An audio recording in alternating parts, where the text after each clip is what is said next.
Hey there, creators and design lovers. Today, we're diving into a site that's all about you getting paid, Patreon.com. Whether you're an artist, podcaster, or, well, a YouTuber like me, Patreon's got your back. But as a web designer, I can't help but notice a few, shall we say, design quirks that make my fingers twitch to fix them. Let's take a closer look, and I'll tell you what works and what needs a little TLC, tender loving code. The homepage. Welcome to the party, sort of. When you first land on Patreon's homepage, it's like walking into a cool club. Big, bold visuals? Check. A hero image with happy creators? Check. But wait, did anyone else notice how busy this is? I feel like I'm in a room with 50 people all talking at once. Strength. The site's got energy, lots of it, and the messaging is strong. Right away, you get the sense that Patreon is all about empowering creators.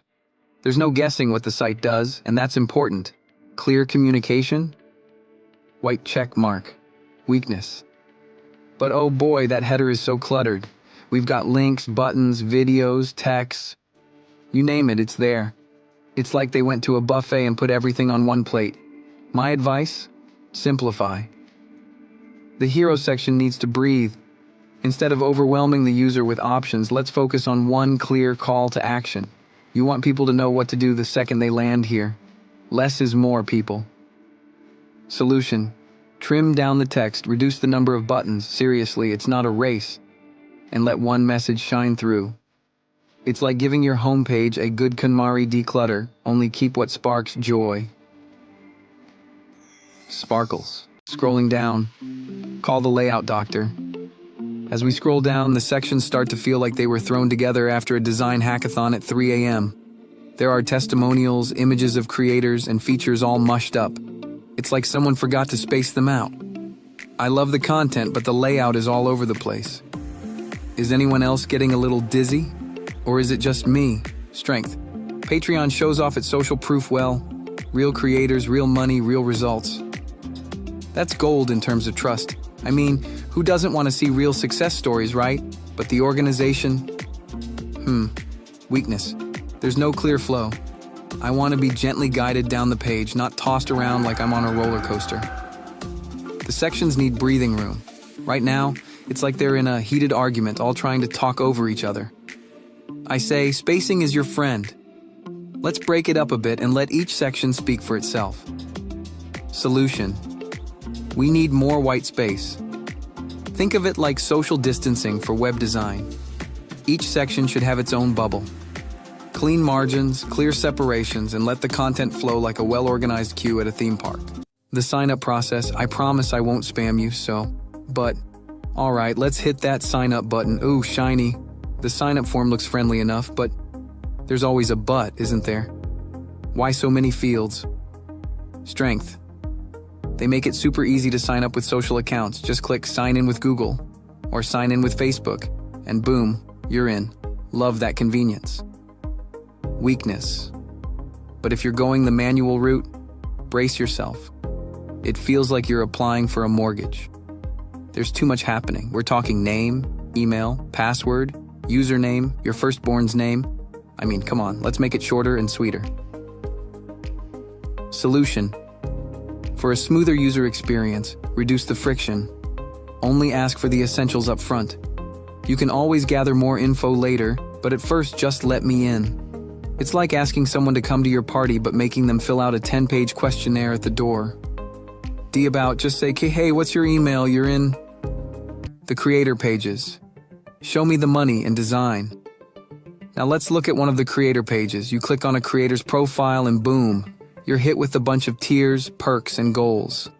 This is where the magic happens. Fans can give creators money. But as a web designer, my eyes are twitching a bit. Strength. First off, Patreon's giving creators a ton of customization options for their pages. That's great because no two creators are the same. You want a tier with extra perks? Done. You want to offer behind-the-scenes content? Easy. The flexibility is fantastic. Weakness, but aesthetically. It's like when you let someone decorate their room with zero guidance. Some pages look sleek, but others, not so much. There's no design consistency. It's a bit like letting a toddler go wild with finger paints, creative but messy. Solution: Patreon needs to offer creators more design templates. Something simple but stylish that keeps their personal branding intact while making sure everything looks polished. Give them a framework to work within, so the creator pages don't turn into the Wild West of web design.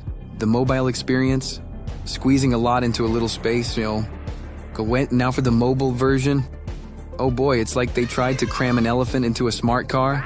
Strength: it's responsive, credit where credit's due. The site scales down nicely and nothing breaks.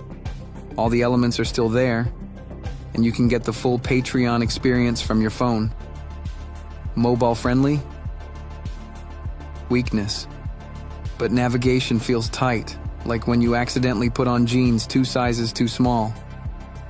Some buttons are tiny, the text gets squished, and suddenly you're zooming in and out like you're playing whack-a-mole just to find the right thing.